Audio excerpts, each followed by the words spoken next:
Hey, happy Friday. Good evening. Welcome to the Chris Salcedo Show here on Newsmax TV. Mark it on the calendar. May 7th, 2021. Today is the day that Trump's economy has finally been defeated by the leftists who now control Washington, D.C. It's Biden's economy now. That's the reality we face in tonight's preamble. Before the pandemic intentionally released onto this world by Biden's buddies, the Communist Chinese government. Before the pandemic, America's economy was firing on all cylinders.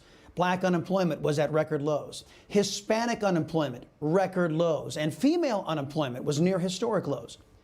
America's economy would have likely collapsed if we were forced to face unscientific lockdowns with Obama-Biden at the helm. Remember, Obama's economy was never able to achieve 3% GDP growth in a fiscal year. Obama-Biden was the first duo in the modern era to fall short of that crucial metric. Even Jimmy Carter was able to achieve 3% GDP growth, and he was one of the worst overseers of an American economy in our history. Obama-Biden, even worse than him. But thanks to the Trump economy, we weathered the government-imposed shutdown storm. Since President Trump's push to reopen our economy, our unemployment rate was falling like a rock. Had he continued in the Oval Office, our national economy would resemble that of Texas or Florida. But sadly, this nation was cursed with the third term of Obama. And today, America awakened to the grave consequences of this tragic reality. So-called experts had predicted that Biden's socialist economy would add nearly 1 million jobs last month. In fact, it only produced over 250,000 jobs. Biden missed the mark by nearly 75%. You know, I'm forced to wonder why so-called economists always assume that socialism will result in job creation. It never has. Yet they always seem surprised when committed left-wingers fall short economically. Worried that Americans may discover how big a fraud socialist Democrats are, how much a threat to our economy they are, Biden hastily scheduled a press conference to explain his failures. And we knew this wouldn't be a sprint, it'd be a marathon. Quite frankly, we're moving more rapidly than I thought we would. This morning we learned that our economy created 266,000 jobs in April. It hadn't been adjusted again yet, but that's what it says, 266. And listening to commentators today, as I was getting dressed, you might think that we should be disappointed. Quote, quite frankly, we are moving more rapidly than I thought we would, end quote, says Joe Biden. I agree. Our economy is collapsing at a far faster rate than I could ever possibly imagined. Biden's grotesque government-centered spending is a joke and a threat. I'll tell you more on that threat here in just a minute. But instead of being a man and accepting responsibility for his childlike economic policies, Biden did what all socialist Democrats do: blame a Republican. The people who built this country have been left out in the cold, struggling just to keep their heads above water, while those at the top have done very well. We're still digging out of an economic collapse that cost us 22 million jobs. Let me say that again. It cost us 22 million jobs. When we came in, we inherited a year of profound economic crisis and mismanagement on the virus. Right. Blame Trump. We've got 4 more years of that, my friends, to look forward to. Biden, of course, taking a cue from President Obama, who blamed Bush for his lackluster economy for nearly 4 years. And then Bush couldn't wait to kiss Obama's rear end at the very first opportunity. That's a discussion for a different day. All of my life, socialist Democrats have been complaining about people being left out in the cold.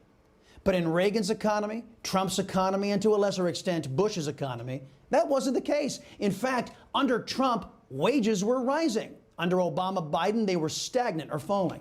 As we mentioned, we had full unemployment under Trump.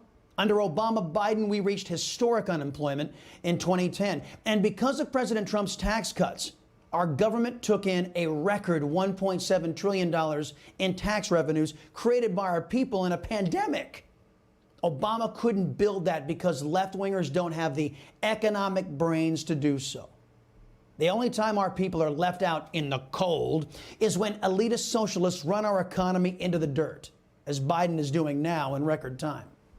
Biden is spending at near criminal levels. Because of this, America is printing more money. This acts as a tax on every American, rich, poor, middle class. It's called inflation. Just look over the data for the last couple of months, and you see plenty of inflation. For goodness sakes, Warren Buffett, right, is even warning about it now. That's what he told us over the weekend, saying, wow, it's amazing. You know, prices, they just keep going up, up, up. And people are willing to pay them. So listen, when you're saving your money, Chris, and you're watching every dollar, and you're like, let me save a little here, let me save a little there. The problem is, when the dollar goes lower, as we have seen, when the dollar moves lower, then you don't have the same kind of purchasing power. So all those dollars that you're saving up in your bank account or under the mattress, suddenly they're less relevant. I mean, we've joked about this before, but you know, Starbucks is already, what, $5 a cup of coffee? I mean, what happens when it's 35? And on this trajectory, that's where we're heading. Yeah, well, that's when it gets real, girlfriend. Yeah, as Biden prints trillions of dollars, our money doesn't buy as much. China gets stronger. Hyperinflation becomes an ever-growing threat, and an economic collapse looms large over this country. On top of that, crushing debt fast approaches a point to where we can no longer afford to pay the interest payments on the massive, irresponsible borrowing that Democrat socialists are doing. But not to worry. The socialists have their best and brightest minds addressing the threat. I don't think that the deficit is the most important thing upon which we should be hinging our infrastructure and jobs plan on. I think it's not the deficit. It's things like employment. It's things like our poverty rate in the United States, or rather unemployment as well. We should be pegging this to the actual material circumstances that we want to measure ourselves against in improving people's lot in this country. Oh, spoken like a nitwit who believes that our prosperity comes from government, that prosperity is something that she and her cohorts on Capitol Hill allow us to have. And of course, AOC, the mental midget, isn't concerned about saddling future generations with crippling debt that will threaten our nation's very existence. You know, we used to be able to say confidently that elections have consequences. It was a reliable reality check that indicated that Americans got what we deserved for good or ill when it came to government. But because of recent court rulings and ongoing audits and investigations, that phrase no longer applies.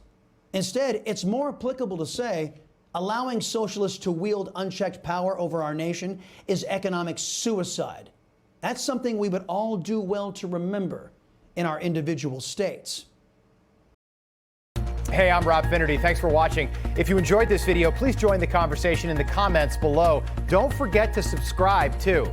Hit the bell icon to be alerted to breaking news. And remember, there's a whole lot more on Newsmax TV, America's fastest growing cable news network. Newsmax TV, where real news for real people.